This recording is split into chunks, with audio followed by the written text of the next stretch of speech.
Hey there, welcome to Bipolar Online. This is my first video, and it's been a really kind of crazy couple of months. I have a younger brother, only one brother actually, named Adam Wachtel, and he just died of a heroin overdose. It's been really shocking losing my brother. He was 27 years old. He was a really awesome guy, loved to ski and snowboard and hang with friends, and he was living up in Vermont working in a ski mountain. It really has been really sad and hard losing him, and I knew he smoked pot and drank alcohol, but I didn't know he was doing heroin, and he was found dead with a needle in his arm. He shot one time. They only found one mark on his arm, and yeah, he died, 27 years old. I got the call in the middle of the night. I just moved from Los Angeles to Florida, and it really kind of broke my heart, my younger brother, my only brother, to be dead at such a young age. He was just so fun. He was always filled with energy, and he'd come to visit me in California, and we went up to the mountains and had a great time, and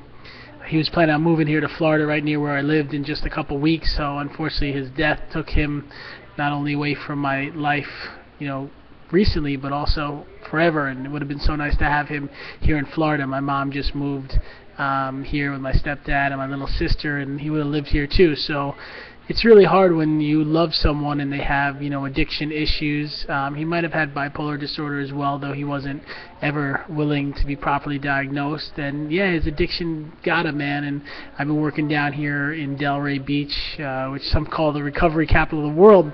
And I'm just trying to help other addicts. I work with people with, addiction to heroin and cocaine and crack and alcohol and Molly and all types of things. But, people don't always see how hardcore drugs can be. But working at the rehab center where I am now, I see people that are basically losing everything. They lost their friends, their family, their finances, everything from the drugs and the alcohol. And, I just want to tell you, if you're a young kid out there, if you got a drug problem, you should deal with it. And if you don't, don't get into those drugs, because for so many people it takes away their whole life and everything that they have.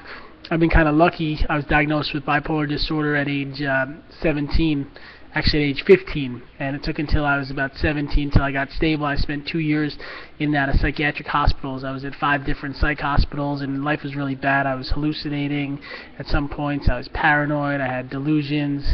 I, at the time, was trying to research how a human could fly, and my family was worried I'd jump off a building from bipolar disorder, and it was just a really, really tough time. I'll never forget, like, a top doctor they went to said I'd never finish high school or get married or have a job, and luckily my mom continued searching until she found another doctor that had some more hope, and they put me on a medicine that really helped me, realize, man, look what I've been through. I've been in and out of hospitals, for 2 years. I wasn't able to go to high school. I wasn't able to have friends. Everything I had worked for had been taken away, and it was just really, a big change in my life. And because of that reason, I never really got into drugs, because the psychiatrist always told me if I mixed the bipolar medicines with hard drugs, or alcohol, I could die.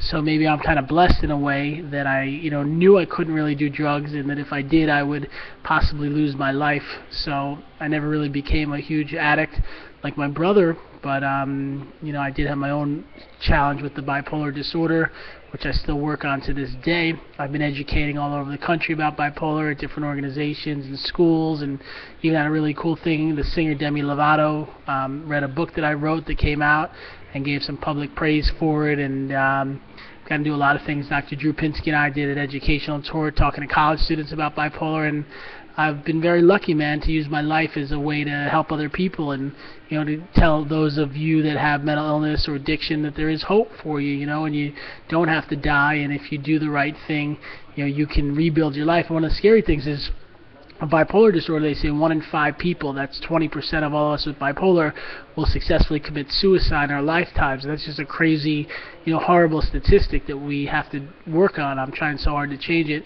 And the thing about addiction, I was just talking to some people at my job today, and they said 3% of those that go to rehab completely stop drugs or alcohol. So that means out of 100 people, only 3 will get their lives back and be sober. And it's sad to think of all these good young people, even adults, that are losing their lives, from drugs. And heroin has become this huge epidemic that's sweeping all around, the world, and people are dying.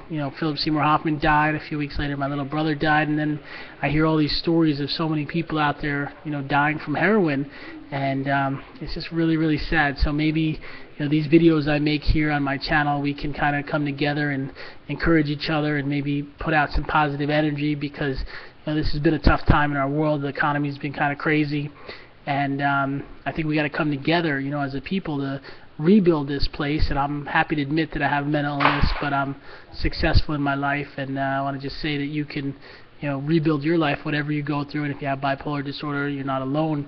I'd love you to check out my website. We have a lot of great stuff on there. We got blogs and tools and stuff. It's called bipolaronline.com. That's bipolar, B-I-P-O-L-A-R, online, O-N-L-I-N-E.com. My name is Blake Levine. I'm a social worker and a life coach. And yeah, thanks for watching this video. And I miss my brother, man. It was just his birthday a couple weeks ago. So sad, no, he didn't get to live to see his next birthday.